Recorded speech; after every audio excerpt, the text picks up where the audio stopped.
Kerrod here, back in the bunker, and today I'm going to be talking about one in-swing thought that could change your bunker game. Let's get into it.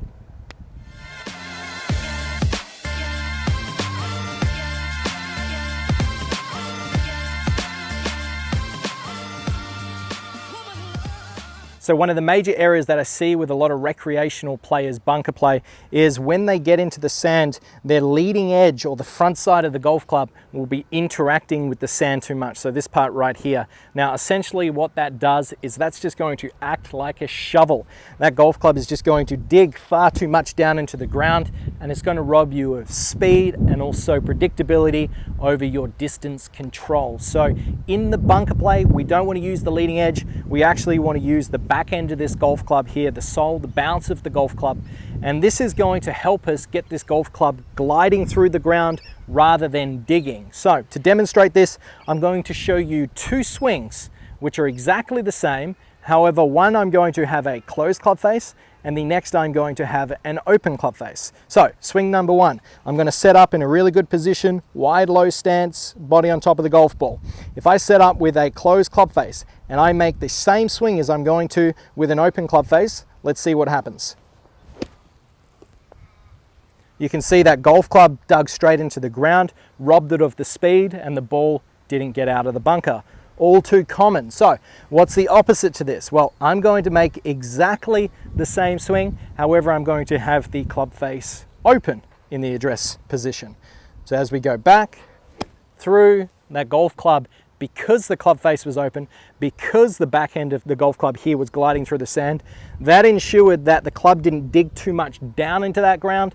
I was able to maintain the speed, and we can see that it's a much shallower chunk of sand that's been taken out of this bunker rather than the front edge of the golf club. So that's in the address position. That highlights the importance of having the club face open rather than closed. So in the address position, as discussed, it would be better to have this club face turn to the right for the right-hander, the opposite for the left-hander.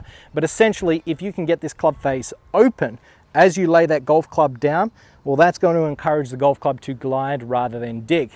Now, the big key thought here, and this is going to make the biggest difference to your bunker play if you're not doing this at the moment, is once you're into your position, make sure you go ahead and watch my setup videos so you know how to address the golf ball. But once you're in this position, we want to ensure that this club face is staying open throughout the entirety of the motion. Now, this is in the address, in the backswing, all the way to the follow through. So when we look down at our golf club, we can see the grooves of the golf club pointing straight back at us. Now, a great visual to think about is if you imagine there was a mirror on your grooves and that mirror was looking straight back at you in the address position. From here, if I was to take this golf club back and I was to look at this club face once again, if there was a mirror on that face, I could see my reflection. As this golf club works down into the ground, once again, same thing, all the way to the follow through, the grooves pointing at me. And when I do this, this is just going to ensure that throughout the entirety of the motion, that club face is always open, and it's going to reduce the likelihood that that club's going to dig into the ground. So once we've got our good setup, we've got the club face open. From here, we're thinking about keeping the club face pointing at us in the backswing, at us in the downswing, and at us in the follow through.